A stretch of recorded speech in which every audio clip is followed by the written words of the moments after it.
What's up, everyone? Welcome to another edition of Tarun's Thoughts. My name's Tarun Shetty. These are my thoughts sitting here in my beautiful office. You know, Florida is great.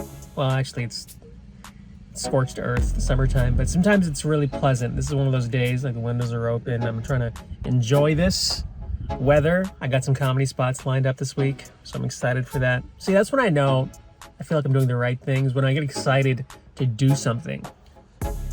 I mean, I've heard that countless times, like, if you're excited to do something, you're on the right path. I mean, I've been doing this for 25 years almost, so I better be on the right path of something. I don't know. But a lot of, like, nascent young comedians here in this town, and somebody said something to me interesting. They said, hey, man, does it ever bother you if you're the best comic in the room? And he wasn't saying that like an ego thing. Like, I got what he was saying. Like, meaning, like, in certain markets, you have to get as good as you can, and then you go to a bigger market and you challenge yourself. Like, yeah, you can be the big fish in the small pond, but it's always best to see how you really test against other people, right? That's it's a good thing. And I got to do that in New York, LA. I was never the best comic in New York or LA. But sometimes when I go to these Florida rooms, I mean, just by math, I'm the more experienced comedian. And I've got to figure out other ways to challenge myself, you know, whether it's producing my own shows or, you know, trying to headline more, just figure out other avenues. Because I really think, I don't know if I'm right. I don't know if anything I'm saying is right. Let's be real. I don't know. Don't listen to me. These are just my thoughts.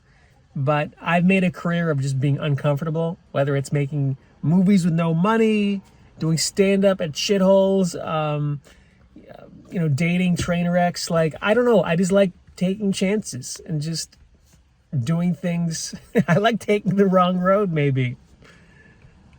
It's like that Seinfeld episode. They tell George, just do the exact opposite of everything you're thinking. Maybe I should have done that. But I really do love stand-up. I mean, I like doing it. I like writing my movies. I like writing my books. So I'm trying to follow that thread.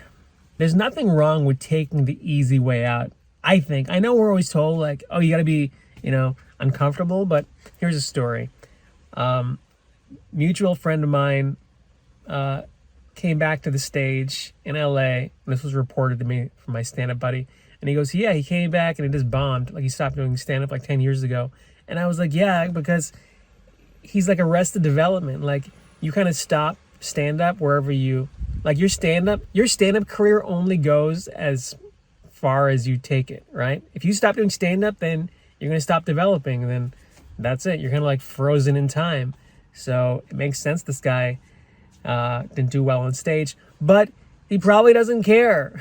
Like, why would he care? He's got like 3 kids. He's like an exec producer in like 4 TV shows. Like, you know, there's nothing wrong with taking money. Like, I don't understand that. Like, this broken artist thing is way overrated.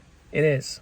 I remember I took this job as this bar back when I was like 30, 31. I wasn't even like young. I was a bar back at like 31 at this restaurant.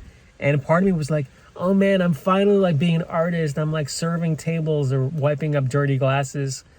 That lasted for like 2 days, that, you know, enamorment with being a broken artist. After that, I was like, this sucks. Like, I don't want to be anywhere near this. And you know, luckily I got out of there in like 4 or 5 months.